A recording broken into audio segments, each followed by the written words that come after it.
जो इस लड़ाई में हम सब लोग मिलकर लड़ रहे हैं, मुझे लगता है कुछ योद्धा यहाँ बैठे हैं और कुछ वीरांगनाएं वहां पर हैं।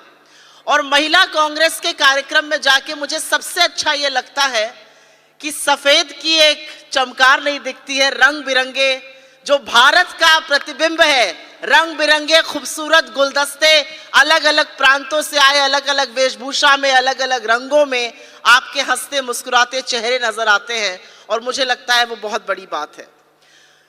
यहां पर कन्हैया कुमार जी ने एक शब्द यूज किया पॉलिटिकल कल्चर का, तो मैं 1 मिनट उस पर बात करना चाहती हूं और उसके बाद आगे बढ़ूंगी। भारत जोड़ो यात्रा ने इस देश की राजनीति में एक ऐसी लकीर खींची है जिसके बाद की राजनीति और उसके पहले की राजनीति 2 भागों में बट गई है।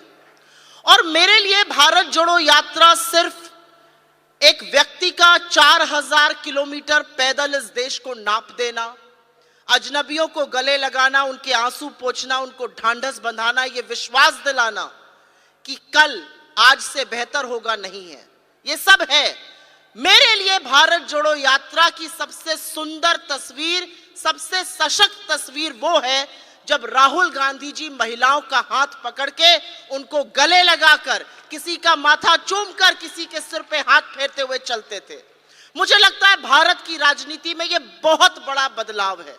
इसके पहले ऐसा कभी नहीं देखा, एक बार देखा था इस देश ने, और मैं अतिशयोक्ति नहीं करूंगी। महात्मा गांधी जब चलते थे तो वो अपने दोनों हाथ मनु और आभा के कंधों पर रखते थे और वो चित्रण करते थे कि देश की लड़कियां, देश की बेटियां सबसे आगे हैं और इस पुरुष प्रधान समाज में वो बेखौफ होकर उनके साथ चलती थी। मुझे लगता है भारत जोड़ो यात्रा ने दोबारा से राहुल गांधी जी ने वो तस्वीर, वो नजीर बनाई जिसमें महिलाएं उनके साथ उन्मुक्त होकर चल रही हैं।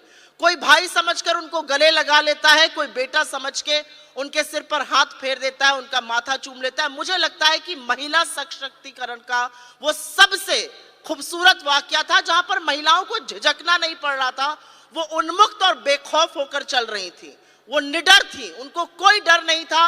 वो राहुल गांधी जी के साथ चल रही थी, उनको पता था कि वो सुरक्षित हैं। मैं भी एक महिला हूं और आप भी महिला हैं और आप सब जानते हैं कि महिला अपने ऊपर किसी को हाथ ना रखने दे अगर उसको गलत लगे।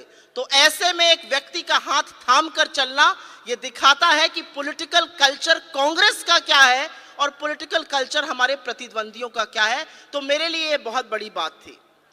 यहां पर मणिपुर की बातें हुई, यहां पर झूठ की बात हुई, यहां पर एक ऐसे व्यक्ति की बात हुई जिसको भारत जोड़ो यात्रा के बाद मित्रों भूलकर परिवारजन कहना पड़ गया इस बार लाल किले की प्राचीर से। क्योंकि अगर आप एक अच्छे बेटे हैं, अच्छे पति हैं, अच्छे पिता हैं, अच्छे भाई हैं, अच्छे मित्र हैं, तो आप एक अच्छे इंसान जरूर बनेंगे और आप एक अच्छे नेता भी बनेंगे। तो परिवार की बात ऐसे व्यक्ति को करनी पड़ गई जो मित्रों की बात करता था। और यह भारत जोड़ो यात्रा का, यह भी राहुल गांधी जी की एक बड़ी सफलता है। यहां पर मुझे बोला गया कि आप लोगों से मैं ये बात करूं कि झूठ का पर्दाफाश कैसे हो सकता है। अव्वल तो झूठ फैलाने में बड़ी मेहनत करनी पड़ती है। सत्य बहुत आसानी से बोला जा सकता है, उसके लिए आपको कोई स्पष्टीकरण नहीं देना पड़ता है, कोई बचाव नहीं करना पड़ता। और ये हमें अपने नेता राहुल गांधी जी से सीखना है। बेखौफ होकर सच बोलते हैं, इसीलिए आंख में आंख डालकर मोदी सरकार से सवाल पूछते हैं और कहते हैं मुझे कोई परवाह नहीं है, मैं सांसद रहूं या ना रहूं, मेरा घर रहे या ना रहे, मैं इस देश के लोगों के लिए लड़ूंगा और हर उस सवाल को पूछूंगा जो इस देश में राजनीति के लोगों को पूछना चाहिए। मणिपुर की बातें हो रही थी यहां पर। मणिपुर का वो वीडियो आया और वीडियो उस दरिंदगी के 78 दिन बाद आया था।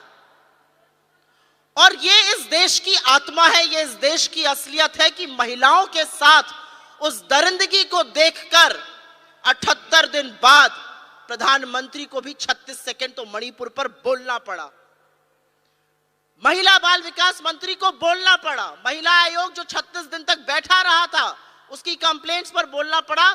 ये कहीं पर नारी शक्ति है, कहीं पर इस देश की अंतरात्मा में एक औरत के साथ ये हैवानियत हो, ये बर्दाश्त नहीं होगा। और इसीलिए आप लोगों का राजनीति में आना, आप लोगों की भागीदारी सुनिश्चित हो, आप लोग आगे बढ़ें, ये जरूरी है। व्हाट्सएप यूनिवर्सिटी एक ऐसी यूनिवर्सिटी है, अगर मोदी जी से पूछा जाए कि 10 साल में अपना एक अचीवमेंट बताइए तो बता नहीं पाएंगे। हमसे हिसाब मांगते हैं लेकिन अपना एक अचीवमेंट नहीं बता सकते हैं। मेरे अनुसार उनका एक बड़ा अचीवमेंट है कि उन्होंने व्हाट्सएप की दुनिया की सबसे बड़ी यूनिवर्सिटी खोल दी है, जो दिन रात झूठ भेजती है और दिन रात लोगों का दिमाग दूषित करती है। आप सब व्हाट्सएप पर हैं। मैं कांग्रेस का सोशल मीडिया देखती हूं तो मैं जानती हूं कि व्हाट्सएप पे किस किस तरह की चीजें आती हैं। कुछ इतना बड़ा झूठ होता है कि आपको लगता है अरे कोई इतना बड़ा झूठ भी बोल सकता है। तो मेरा अपना मानना यह है, अगर मेरी नसीहत या मैं अपनी दो बात कह सकूं, व्हाट्सएप पे जो झूठ देखिए उसको देखकर फोन रख मत दीजिए, उसको देखकर खंडन जरूर करिए। जिसने भेजा है उसको जवाब जरूर दीजिए, जिस ग्रुप में आया है उस पर जरूर बोलिए। ज्यादा से ज्यादा क्या होगा, आपको 4 बातें सुननी पड़ेंगी। ज्यादा से ज्यादा क्या होगा, आपको ग्रुप से निकाल देना पड़ेगा। लेकिन आपके उस झूठ का खंडन अगर वहां पर है तो वो आगे तक जाता है। ये मेरी अपनी अजमाई हुई बात है। लोग आपको चुप करा देंगे, लेकिन अगर आपने झूठ का खंडन किया है, अगर आपने वहां पर तथ्य डाला है, तो जरूर वो बात आगे तक जाती है। मैं सोशल मीडिया की एक बात आपको और बताती हूं। भारतीय जनता पार्टी के पास जब कोई व्हाट्सएप मैसेज आता है या कोई एसएमएस आता है तो वो 5 या 10 लोग को फॉरवर्ड जरूर करते हैं। हम कांग्रेस में थोड़ी सी कोताही करते हैं।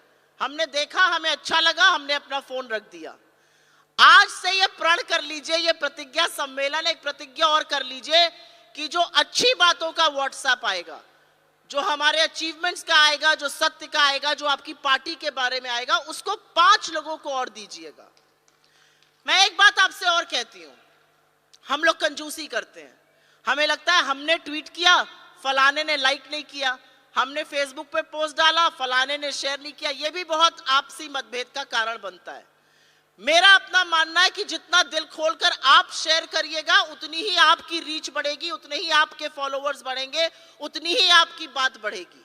हम लोग छोटी लड़ाई में बड़ा लक्ष्य भूल जाते हैं। मुझे ऐसा लगता है एक दूसरे के मैसेजेस, एक दूसरे के पोस्ट, एक दूसरे के ट्वीट्स, एक दूसरे की रील्स जितनी ज्यादा बढ़ाई जाएगी, उतनी हमारी बात भी बढ़ेगी, हमारी रीच खुद बढ़ेगी। तो एक बार आजमा कर देखिए, हफ्ते भर ये कर देखिए, और मुझे ऐसा लगता है कि आपको इसका फायदा जरूर मिलेगा। बहुत सारी ऐसी बातें हैं जो टीवी चैनल्स पर कही जाती हैं। यहां पर उल्लेख हुआ टीवी चैनल्स का। बहुत बदल गया हमारा देश। और मैं निर्भया और मणिपुर का कंपैरिजन आपको बताती हूं और फिर बताती हूं झूठ का पर्दाफाश करना क्यों जरूरी है। 2012 में निर्भया कांड हुआ, इस देश की आत्मा को झकझोर दिया।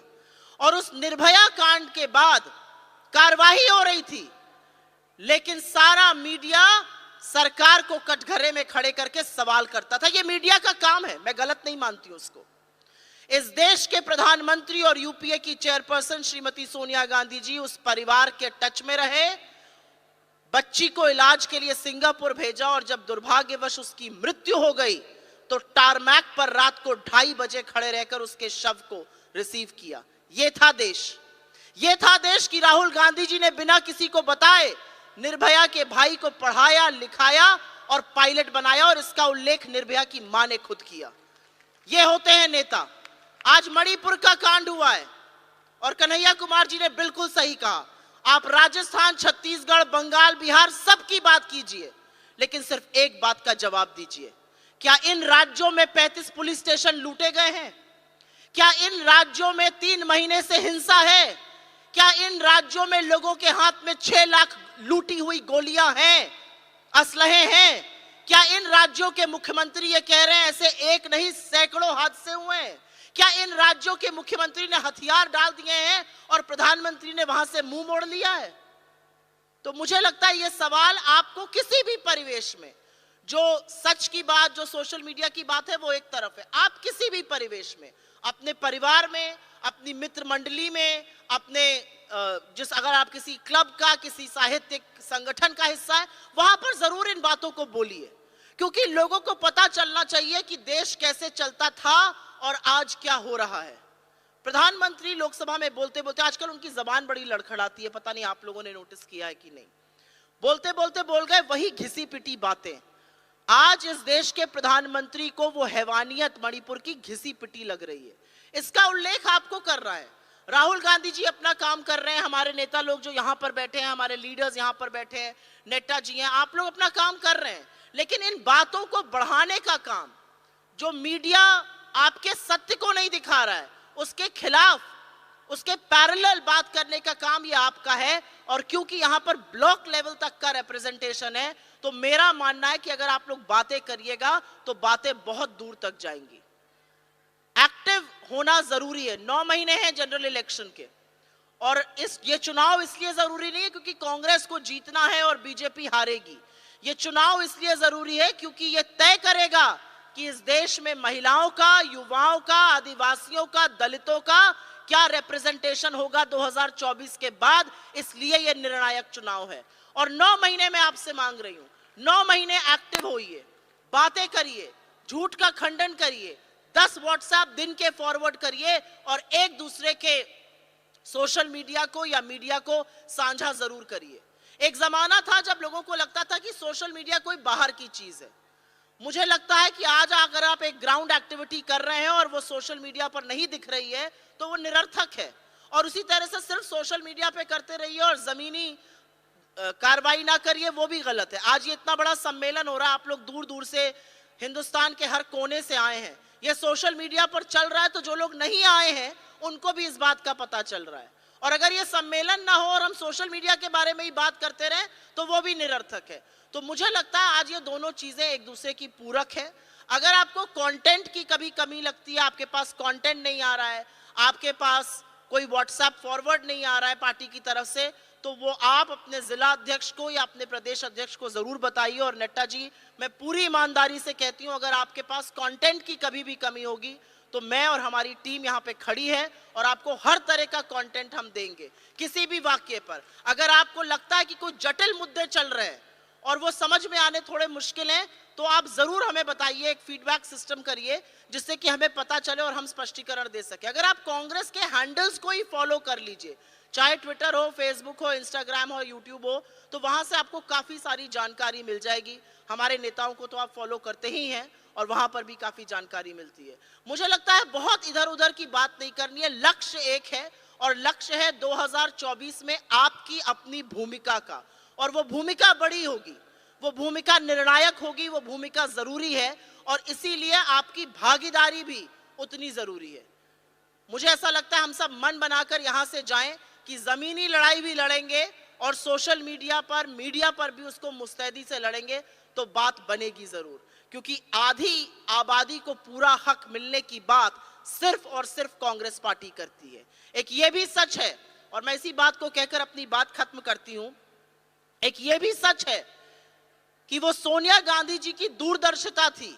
ये कांग्रेस का पॉलिटिकल कल्चर है कि घटक दल की सरकार चलाने के बावजूद 33% रिजर्वेशन महिलाओं के लिए राज्यसभा में पारित उन्होंने कराया। यह अलग बात है कि वो लोकसभा में पारित नहीं हो पाया।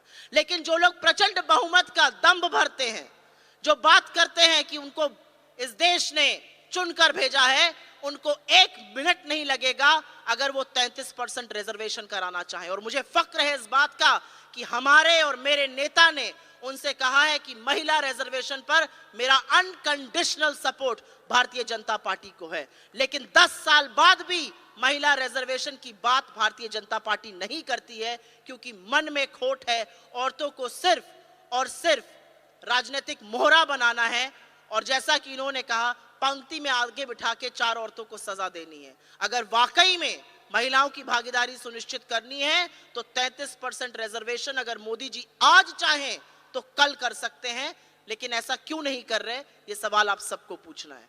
बहुत बहुत धन्यवाद, आपने मेरी बात सुनी। हम सब लोग आपके साथ हैं। आप जहां पर भी लड़ रहे हैं, चाहे वो ब्लॉक हो, बूथ हो, विधानसभा हो, लोकसभा हो, प्रदेश के लेवल पर हो, ये लड़ाई हर स्तर पर लड़ी जानी है। ये सोशल मीडिया पर लड़ी जानी है, ये टीवी चैनलों पर लड़ी जानी है, क्योंकि ये लड़ाई हम और आप एक दूसरे के लिए लड़ रहे हैं और आने वाले वक्त के लिए लड़ रहे हैं। बहुत बहुत धन्यवाद। जय हिंद।